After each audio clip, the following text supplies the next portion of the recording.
You're listening to the Cash Flow Academy podcast with Andy Tanner, your source for investing made easy. Here's Andy Tanner. Welcome to the Cash Flow Academy podcast, where investing is made simple. I'm your host, Andy Tanner, and I congratulate you for tuning in to this particular episode. Very special guest, William Green, is with us. He's the author of Richer, Wiser, Happier: How the World's Greatest Investors Win in Markets and in Life. This is available on Amazon.com. And we'll talk a little bit about William's background. But first, welcome and thank you for spending some time with us, Mr. Green. Thank you so much. I'm delighted to be here with you. This is going to be a lot of fun. Let's talk a little bit about your background. You know, you've had years and years of experience, and what made me envious is you've been able to rub shoulders with, the who's who of the investing world. Charlie Munger, Buffett and Munger together, they're closing in on 200 years of experience combined. They're getting close, right? And, they're just wonderful guys, and particularly the late John Bogle, who founded Vanguard, Peter Lynch, the list goes on. And, in your experience in interviewing these people, you've obviously gleaned a lot, but share a little bit of your background, where you came from and what brought you to decide to write this book. Sure. Depending on how far you want to go back, I grew up in England. I went to these kind of fancy schools in England, like Eton College, where people like Boris Johnson and David Cameron and the royal family went, and then I went to Oxford and studied English literature. And I thought I was going to be a novelist. I wanted to be kind of a famous literary figure, and I had no interest at all in business, finance, investing. I thought it was kind of vulgar and tawdry, the idea that you would just be focused on money when I wanted to have literary fame was it just wasn't on my horizon at all. And then when I was in my early 20s, my brother and I owned a not very glamorous apartment in London that we sold, and so I suddenly had this relatively small windfall that I had to figure out what to do with. And so I started to read obsessively about mutual funds and stocks. Mm-hmm. And I just thought, what a fantastic game this is. This is something where if you educate yourself, if you're smart and you think well, then you can make money really without having to mow lawns or wash windows or go to a factory, all of these things that I was far too lazy to want to do, because I like the idea of just using my mind to make money. And I had this extraordinary advantage, which is not that I knew anything about business or investing. I didn't even have any mathematical ability. I'm terrible at all of that stuff. But what I had was I became a journalist in my early 20s. And because I was writing for magazines like Money and Forbes and Time and Fortune, and later for Barron's as well, I had this incredible opportunity actually to indulge this new obsession by going to interview these famous investors. And so I would do things like go off to the Bahamas for a day to hang out with Sir John Templeton, who was probably the greatest global stock picker of the 20th century. Or I would get to interview Jack Bogle, as you mentioned, who founded the Vanguard Group and was the pioneer of indexing. Or I'd interview Peter Lynch, and I'd be talking to him about what he'd figured out from his mentors and how you deal with uncertainty and unpredictability and the fact that sometimes just things come out of left field and how you deal with those surprises in markets and in life. And so I just became really obsessed with this whole subject of investing. And then gradually, I think I came to realize that the greatest investors were not just brilliant at making money. They actually were extraordinary thinkers. And I became really fascinated by the idea that you could reverse engineer the greatest investors and figure out why is it that they win, and why is it that the rest of us tend to underperform. What is it that they have in terms of their insights, their principles, their character traits, and what can we emulate and replicate, and what can't we emulate and replicate. And in a sense, that obsession that I've had really for the last 25 years is the subject of this book. And this book is my attempt really to distill and synthesize everything I've learned from hundreds of hours of interviews with probably, I'd say, more than 50 of the most famous investors around the world. I will tell you the reason I'm excited to introduce you and also recommend your latest book to our investors and our audience is it's really in the title where it says richer, wiser, and then the word happier jumps out at me, and how the world's greatest investors win in markets, and then you say and life. And I'll just share this brief observation, and then maybe you can comment on this.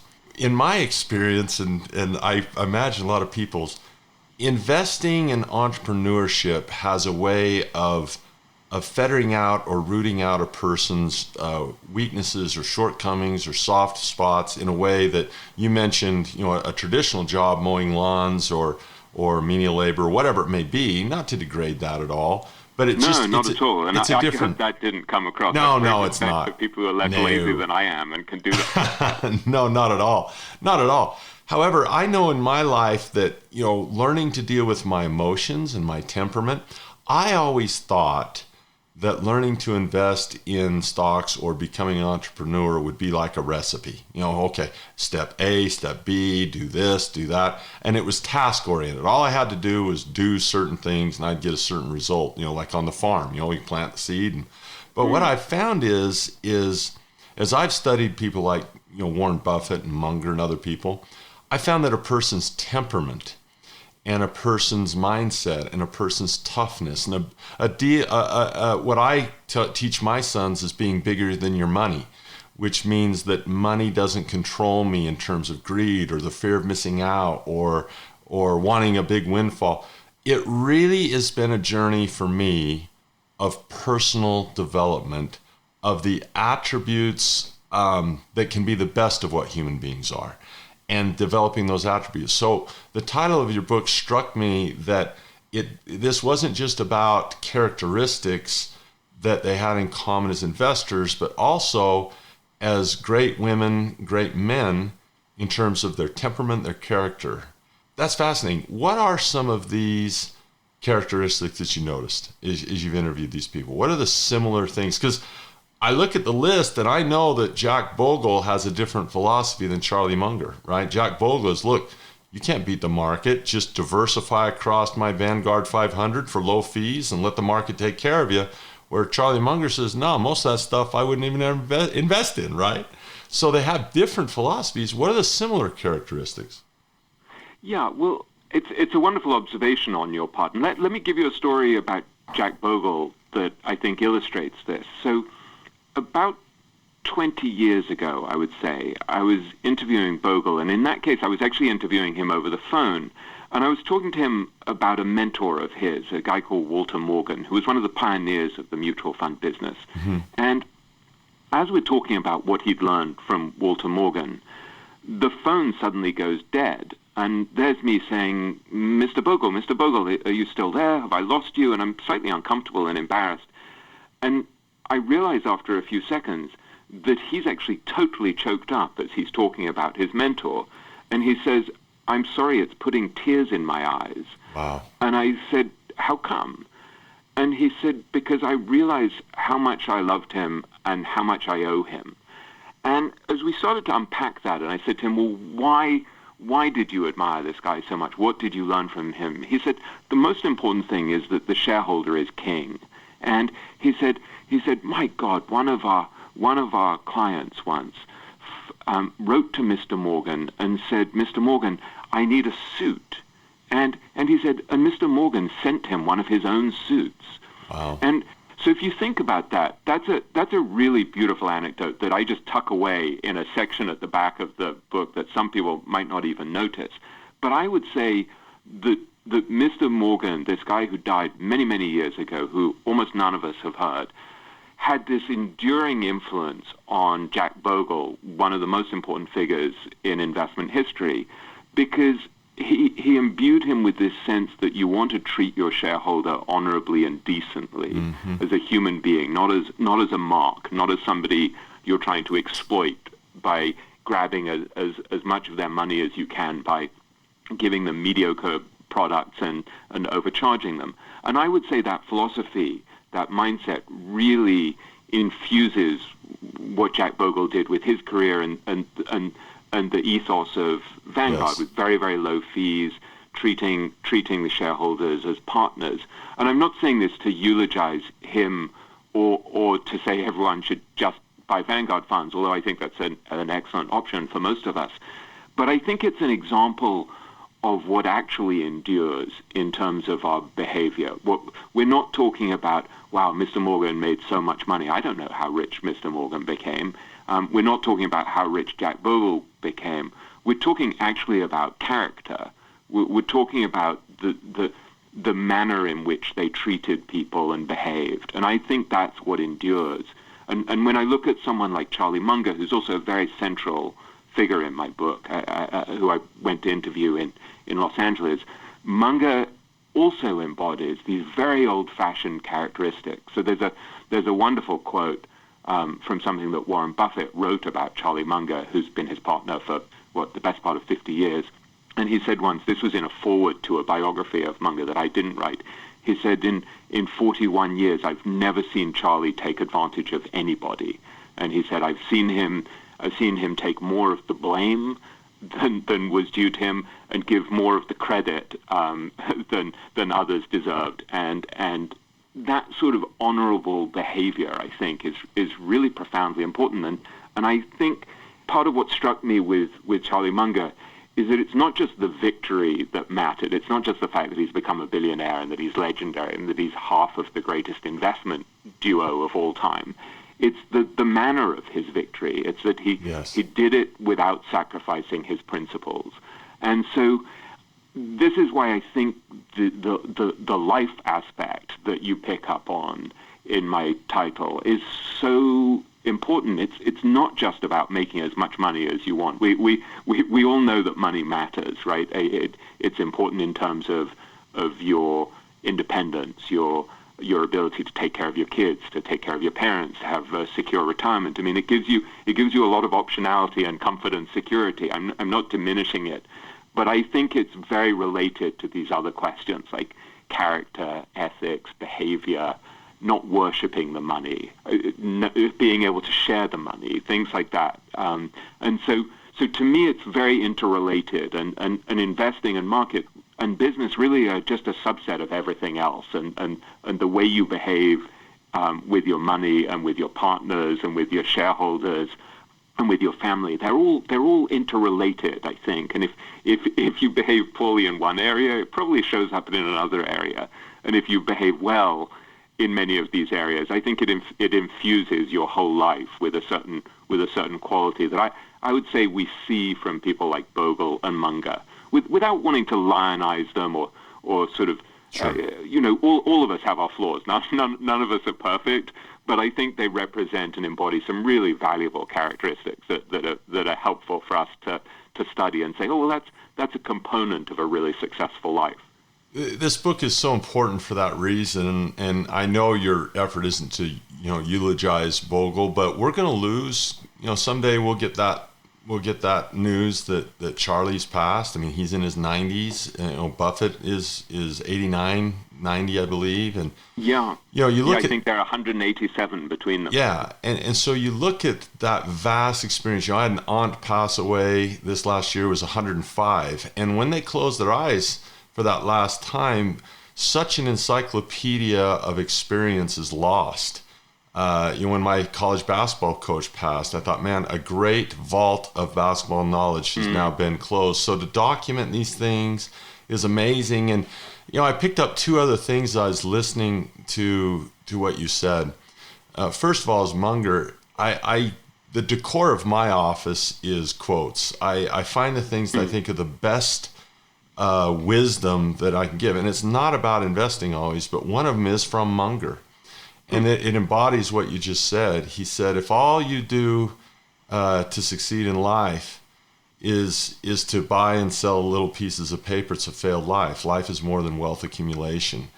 And it's so true.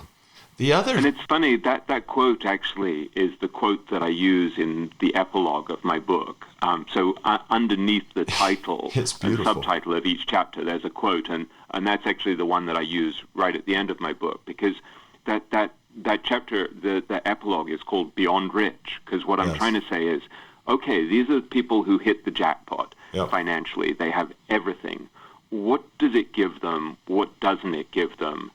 And if money isn't everything, then what actually is the secret of a truly abundant and successful life? What actually constitutes prosperity? And I think Charlie is a good example of that, of somebody who he definitely valued money. I mean, there was no question at all that part of what he wanted to get from money was that he didn't want to be subservient to somebody else. He's a tough-minded, independent guy, and he didn't want anyone telling him what to do. And I think maybe one of the reasons why that resonates for me is that I'm like that as well.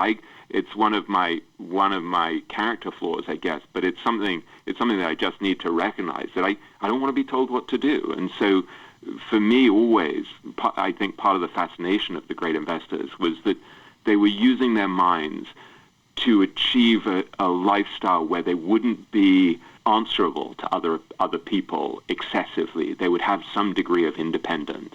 And that's a very, very precious prize. But at the same time, I don't think Charlie ever worshipped the money and just said, well, let me make as much as I possibly can because that will be my marker of success. And so he's been very philanthropic, for example. Yes. And he talked to me about a deal that he and Warren Buffett turned down, that he said we would have made $3 billion off that deal. But he said it was a killing product. It was going in, we knew it was actually snuff. And he said, we knew that it could cause cancer. And he said, why would my life possibly be better if I had that extra money? And so I think it's a fascinating question for all of us, is to say, well, so yeah, the money is important, but what am I prepared to sacrifice for it? Will I sacrifice the time with my family? Will I sacrifice my principles, my ethics? Will I sacrifice all of my peace of mind because I'm so busy focusing on accumulating money that I don't take time to meditate or to exercise or to hang out with friends? And so I don't think there's one answer, but I think it's really important to be asking that question about what you're prepared to sacrifice for the sake of money. Yes. I mentioned earlier I have two sons. They're teenagers, 13 and 15. And the phrase I give them is exactly that: always be bigger than your money, because that's a great example of being bigger than the money, right? The $3 billion was smaller than his character. And as I told my kids, I said, if you embrace compounding, your wealth grows exponentially, which means in order to stay bigger than your money, you would have to grow exponentially as well. And when you think about where Buffett and Munger are, to remain bigger than their money, they've had to become big people. Another thing that struck me, I felt a wave of emotion when you described Bogle's tender feelings for his mentor. And that's an interesting characteristic, because when you hear Buffett talk about Graham, for example, it's with the utmost admiration and respect. Even, one of my mentors, Robert Kiyosaki, he wrote a book called Rich Dad, Poor Dad. And I thought, when I read that for the first time, I thought it was about assets and liabilities and taxes. And when I went out to actually invest, my wife and I failed miserably, and my wife said, let's read the book again. And she said, she really caught it when we went to the book the second time. She goes, look at the cover. I said, what do you mean? She goes, well, look at the cover. There's the answer. I says, what does he have that we don't have? He goes, Rich Dad, Poor Dad. She said, we already have the poor dads. We're halfway there. And finding that mentor, I think no one does it alone. And when I made the shift from trying to find deals to finding teachers that could help me, my life changed. And I thought that was interesting. As I tell people, the financial rewards are available for anyone to pursue them. But for me, in maybe some comparatively moderate success financially to the Titans, for me, the greatest part of this journey has been the relationship with my mentors and my students along the way. Here's an interesting phrase that I want to see if I understand. Maybe if I misunderstand it, please don't be polite. Say, no, Andy, you're off track. I think about this term standard stupidities, and I think, I don't know if it was Michelangelo or who it was that says, look, I don't try to create the statue of David. I just pull away the marble that isn't there.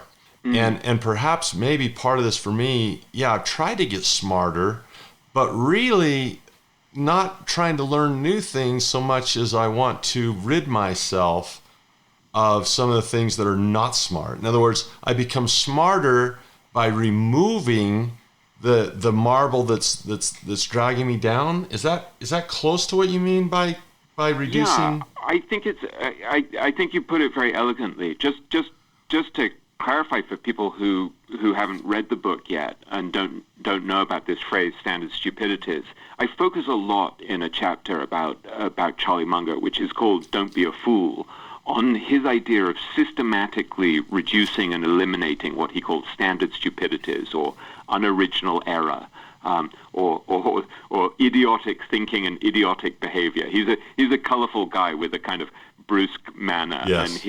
and he says that it's just much easier, instead of trying to be smart, to focus on the things that we know are stupid and then avoid them.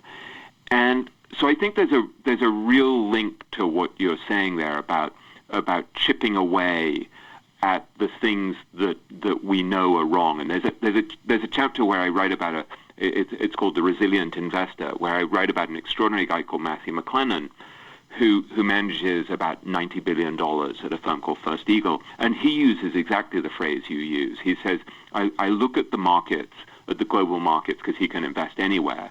He says, I look at the global markets as one big piece of marble. And then he says, I chip away anything that promotes fragility. So if you think about the things that promote fragility, which are really standard stupidities on the whole, they're things like investing in countries perhaps where there's no respect for the rule of law, where there's no protection for property rights. So one of the things that some of these investors would do is they'd say, well, so I don't really want to be investing in a place like Russia or a place like Zimbabwe. There are other really brilliant investors who do that. But one of the things McLennan will say is, okay, so I also want to chip away anything that's faddish or overheated. So most people invest in what he calls these areas of overheated, so these sort of pockets of thematic overheatedness. They'll find, electric cars, that's what everyone wants to be investing in. Or, okay, now it's BRICS, the Brazil, Russia, countries like that. And then suddenly it's not BRICS. Nobody wants to be in that. And so he says, I'm avoiding anything that's faddish. And then he says, I'm chipping away companies where they're not allocating capital in a rational way, where the management is too expeditionary, as he would say. Or I chip away companies where the financial statements are too murky, because as Warren Buffett said, if the financial statements are too murky, it's because they want you not to understand. And so that would mean that McLennan would chip away companies like Enron that had incredibly complex accounts, because he's like, it's too difficult to understand. Why don't they want me to understand it? And so if you go through life chipping away all of the things that add to your fragility, it's a very profound approach to life. It's very connected to this idea of Munger's, of reducing standard stupidities. And so if you think about the things that make you fragile, not only in investing, but in life, think about things like being dishonest or messing around with your expenses or cheating on your taxes or cheating on your spouse. I mean, I'm not trying to be moralistic about these things. It's that they're actually bad bets. Yes. What a lot of what the greatest investors are doing is that they're looking for what they call asymmetric propositions. And so these are things with massive upside and limited downside. And if you think about something like say going off to a bar and getting drunk and cheating on your spouse or something, it's actually an asymmetric bet where the odds are really poor. It's something where you can wreck your marriage and mess up your kids, but the upside, so there's massive downside, and there's kind of limited upside, right? It's a night of pleasure or whatever, or cheating on your taxes. It's like, yeah, so you save a few $1,000, but what if you ruin your reputation, or what if so it's thinking not in a kind of moralistic way about these things, but it's thinking, although I think it's perfectly valid to think about it moralistically, but I'm not trying to come here as a preacher and proselytizer. I just think if you go through life thinking about what promotes fragility and asking yourself, how do I remove fragility from my life? Where am I fragile? Where am I exposed? And one of the things that I did with this, applying this way of thinking in a way that was very, very practical, was at the start of the COVID pandemic, where I thought, okay, so I don't have huge control over whether the government is smart about it. I don't have huge control of whether other people wear masks or whether they social distance. But there are ways in which I behave that actually really will have a big impact on the likelihood of a good outcome. And one of those was simply to say, well, if I'm really heavy and really unfit, and my blood pressure is high, then if I get COVID, God forbid, then I'm much more vulnerable. And so one of the things that I did is I really started to exercise seriously. And so, I got a Peloton at the start of the pandemic, and I've done something like 400 rides. Because oh, wow. It reduces your vulnerability to the virus. Yes. If you're losing, so I've probably lost 20, 25 pounds, something like that. That's a really good example of something where you're saying, what's making me fragile here? Okay, yeah, it's the pandemic, but also it's my behavior, the fact that I don't have my diet under control and my exercise under control, and I'm heavy and I'm too sedentary. I sit around writing and thinking the whole day, and that makes me a really high risk. And so I think that way of thinking is something that helps you in markets, but it really helps you tremendously in every area of life. There's a context, context is everything, how a person sees the world, and the value of richer, wiser, happier, how the world's greatest investors win in markets and in life.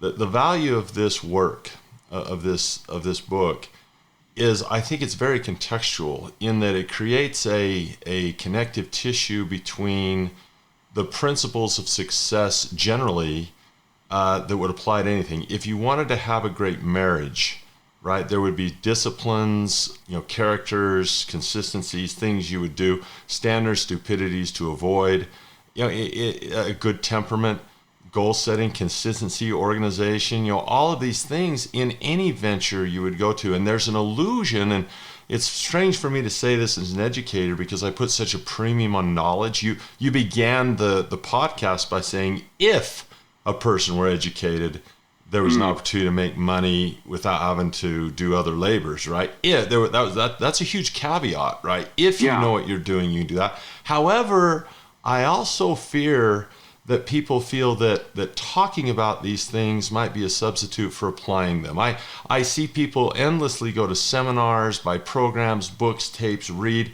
and they get a dopamine hit and an experience by visualizing the wealth, seeing the secrets to the wealth, the pathway to the wealth.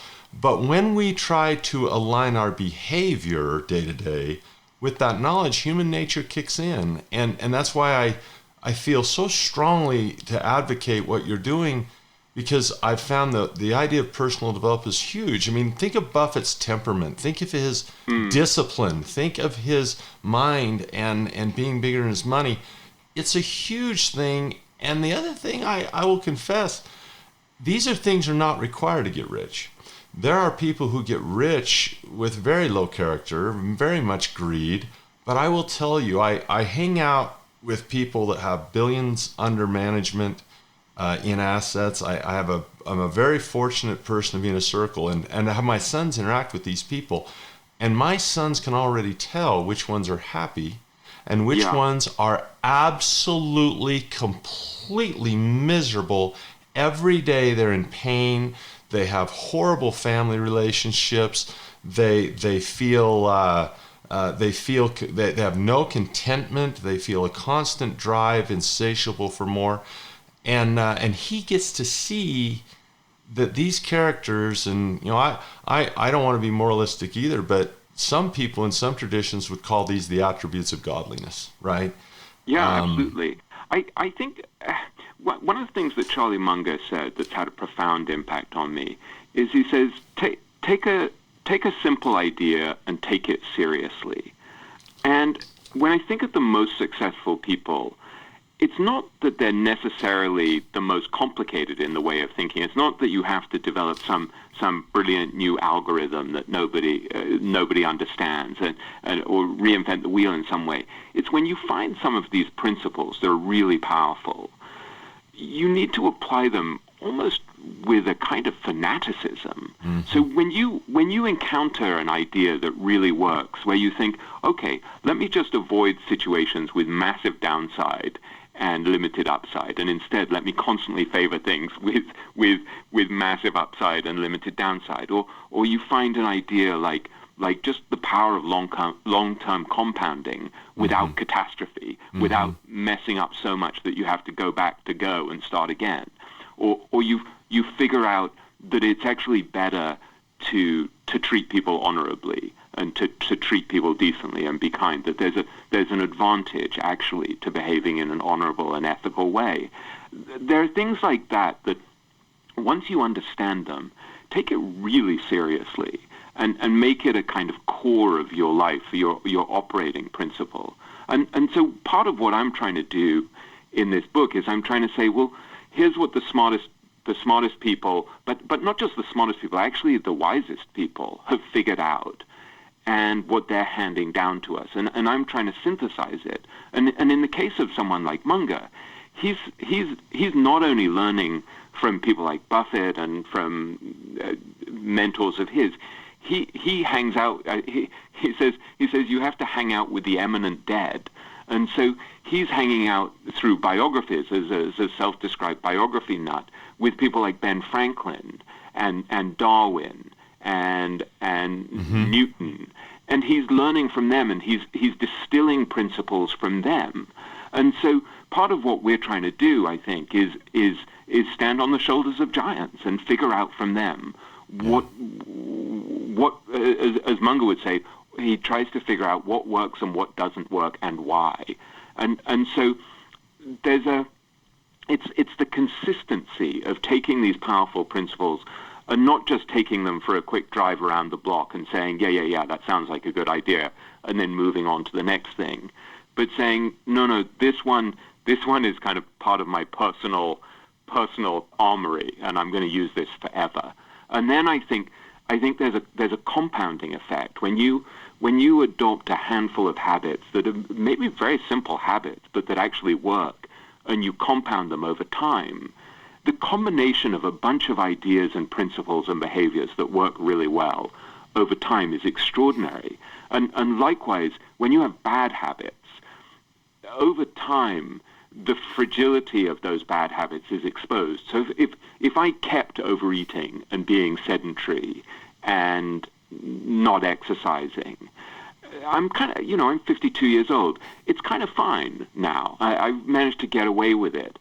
But at 60, would I get away with it? At mm-hmm. 70, would I get away with it? And so time is the enemy of bad habits, but it's the friend of good habits. And I think when I look at the most successful people that I'm writing about in my book, it's not some secret source. It's that they're taking all of these little things that they take very, very seriously, and they compound over time. So you look at someone like Buffett, and to use Munger's phrase, Buffett is a continuous learning machine.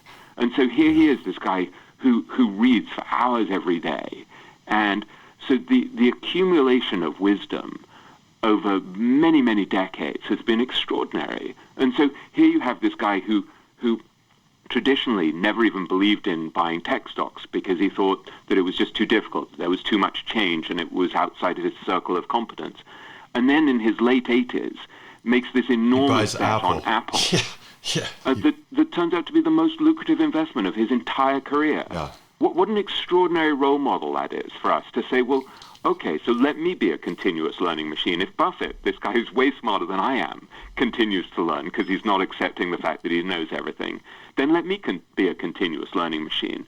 So just that simple principle, that's just one of many ideas for habits that compound over time, where the benefits compound over time. I muse at that because it's well known that Buffett and Gates are very close friends. I mean, they are very good friends.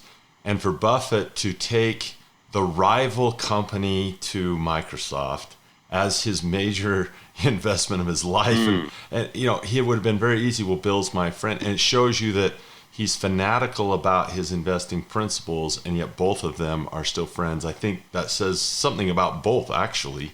That's interesting. Yeah. I'd like to pay you a compliment, if I may. You're rather modest, so I hope you can accept this one. William, you said that your passion was to be in literature, and I think you've captured the best of what a teacher can be, because when a teacher embarks to articulate well, certainly we can help people with an intellectual assent to some truths and instruction and intellectual sense. However, I would say also that possibly equally important is the ability to ignite the heart and to have inspiration, to breathe breath in and have a person have a visualization of what they could be in their potentials.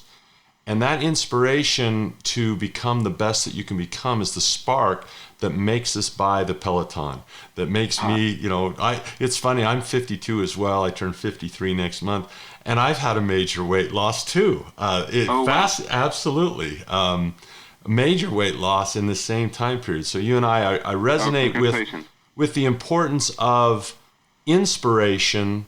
And when we discuss the attributes that make us the best we can be, not just as investors, but as people, I think that's inspiring. And I think you've captured both the ability to create an intellectual assent for someone, but also to allow an environment for determinations to arise in their heart to be the better person they can. And I think it helps people, instead of saying, well, the government determines my success or my boss determines, they get out of the victim idea that I'm a victim of my environment to say, no, I'm the master of my destiny. These attributes and characteristics can bring me, it can make me richer, wiser, and happier. Well, I think it's very important to distinguish between what's in our control and what isn't. And this idea goes back thousands of years. I mean, the Stoic philosophers really talked a lot about what you can and can't control. And you can control things like being an honorable person, being honest, dealing with adversity with grace and courage and good humor. And for me, just to go back to what you were saying about this whole issue of igniting the heart, it's very related to what we've been discussing, because actually when I think back on it, the reason I ended up getting fitter and exercising more and losing weight was partly that my son also, who's 22, about to turn 23 this week, was getting heavy and out of shape. And I was thinking, and he's a very bookish, very clever, Columbia University creative writing graduate, right? So he's exactly from the same mold as me, someone who cares a lot about books and thinking and stories. And I was thinking, what a terrible role model I am to him if I can't take control of my own health. And so part of what motivated me, there's this rational side that I'm thinking, okay, so how do I reduce my comorbidity so I'm not suffering from COVID if, God forbid, I get it? But part of it is literally just thinking, how do I model good behavior for my children? I have a 20-year-old daughter as well. And one of the great joys for me was that once I started exercising, both of my kids started exercising like crazy. Amazing. And I can't tell you the joy I get when I sort of hear my son going down to use the Peloton in what we call the tour de laundry room, because it's like glamorously positioned right next to our washing machine in the basement. And but the fact that he's seen my behavior and is replicating it, is kind of a wonderful thing. And one of the things that Buffett said, I have this friend, Guy Spear, who's a well-known hedge fund manager, and he and another friend of mine who I write about at length in the book, Monish Pabrai, bid $650,000 for a charity lunch with Warren Buffett many years ago. Mm-hmm. And one of the things that had a really enduring impact on them was Buffett said, hang out with people who are better than you, and it can't help but improve you.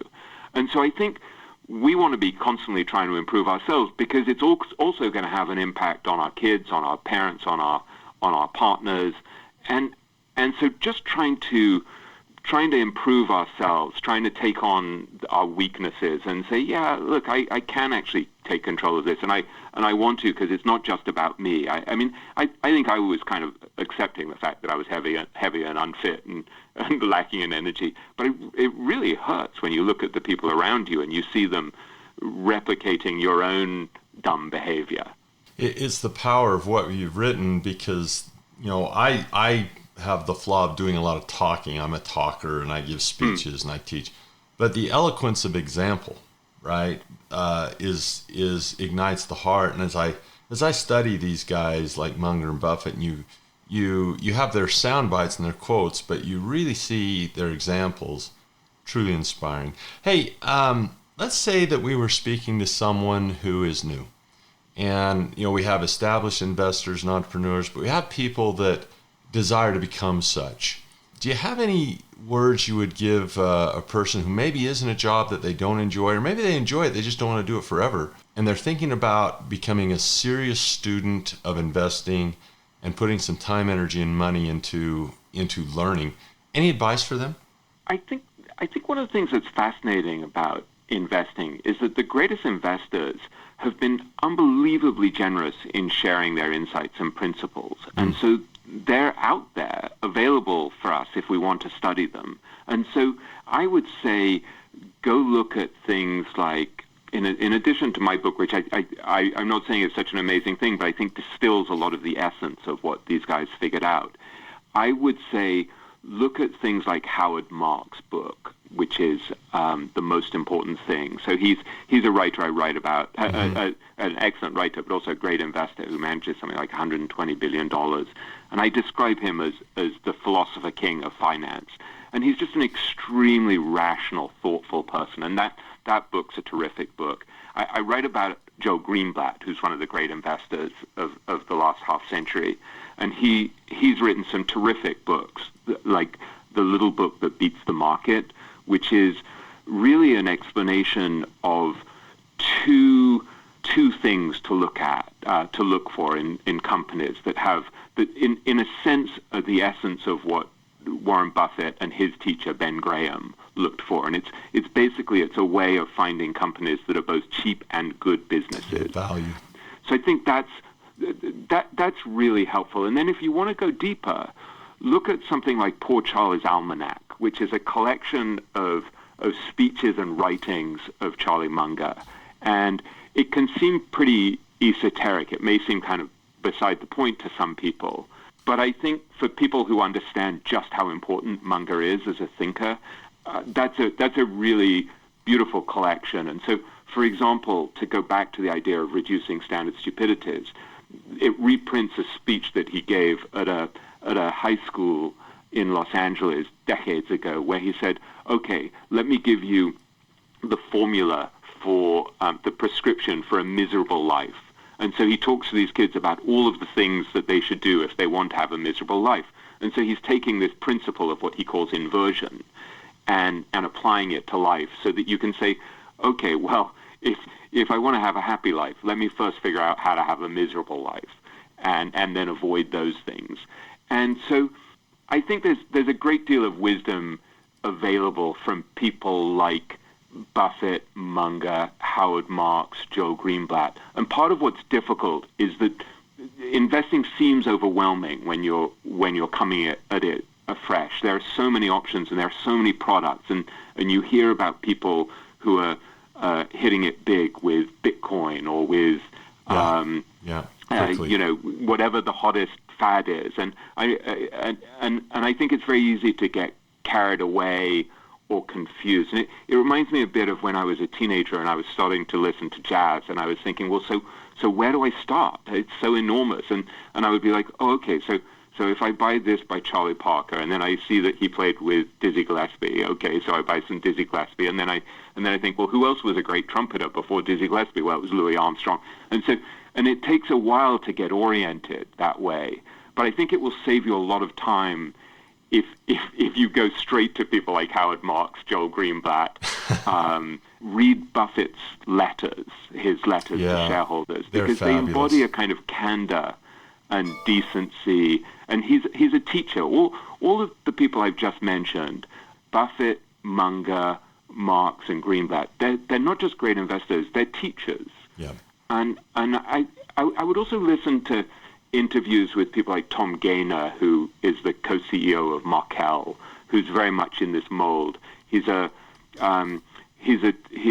really wants to be an emblem of what moral, decent, enlightened capitalism can be, and so he's trying to be honest with his shareholders. He's trying to talk about what principles work in investing and business and life. And so I think if it's a great shortcut to study the people who've already figured this stuff out and are very generous in sharing their ideas and their insights and their knowledge, because they're so secure in their own success that they're not trying to shut you out and keep it all secret. They're actually trying to lift you up and help you, and it's there if you make the effort to educate yourself. Well, in that idea of people that are willing to share their insights and experience, we certainly thank you, William, for being so generous with your time here on the Cash Flow Academy podcast. I just thoroughly enjoyed this conversation. I'm sure everyone listening has enjoyed it as well. My hope is that as you digest these ideas, that you're inspired to pursue. You know, a great way to spend more time with someone that you like is to read their works. So we have Richer, Wiser, Happier, How the World's Greatest Investors Win in Markets and in Life. And I'll tell you, if you win in the markets but you don't win in life, it's just, as Charlie Munger said, all you've done is gotten good at buying little pieces of paper. Well, that's a failed life. Let's have a successful one. Thank you so much, William. It's just been delightful to talk with you. Thank you. I've loved talking to you, and your questions are very soulful and thoughtful, and it's clear that you're deeply engaged with this subject. So it's a real pleasure to chat with you. And can I just say, I hope that if your listeners, if what we're talking about resonates with them, stay in touch. I mean, reach out to me on what's LinkedIn the best website? or Twitter. Yep. Yeah, I think I'm William Green 72 on Twitter, and I try to reply to messages when people email me, or my website is williamgreenwrites.com, or if you send me a message on LinkedIn, because I feel like we're all on this journey together. And so if you have a question about something, or if there's a book that you've read and you think, have you read this? Do you want to read it? You should read it, because it's really important. I like the fact that it's an ongoing conversation, and we're all at different stages on the journey, and I think we can kind of help each other along that path. And that's part of the joy of this. It's not a zero-sum game. This is something where we all benefit by educating each other and supporting each other. That accessibility is a true gift. You've been listening to the Cash Flow Academy podcast, where investing is made simple. I'm your host, Andy Tanner. My guest has been William Green, author of Richer, Wiser, Happier, How the World's Greatest Investors Win in Markets and in Life. We hope you enjoyed the program, and we'll see you next time. You've been listening to the Cash Flow Academy podcast with Andy Tanner. For more information on investing made easy, go to thecashflowacademy.com.